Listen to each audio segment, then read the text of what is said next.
Hey, I'm Zach from Audio Gear. Welcome to Gear Talk. Today we're going to talk about the new product from Hosa, the inline preamp, the MPA-149.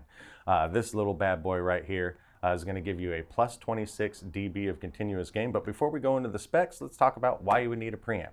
Of course, you would need a preamp if you're going into any USB interface, kind of like this bad boy right here, especially with microphones like an SM7B or an MV7X. It gives you that nice little boost of gain that you're looking for. If you need a boost of gain before you're going into your mixer as well, this is another awesome piece to turn to. So let's open up and see what's inside. Looks like we got, of course, the user manual that'll go through all the specs. Looks like we have an accessory here. I wasn't expecting an accessory. Oh, I like this little nice velveteen pouch to carry your inline Hosa MPA-149.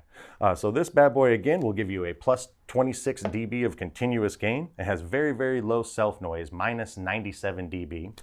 It operates off a 40 volt phantom power, and it is a Class A circuit design. So again, very quiet. Best thing to add to any of your dynamic microphones, your ribbon microphones, where you just need that little bit more boost of gain. So we really appreciate you guys tuning in. Thanks again.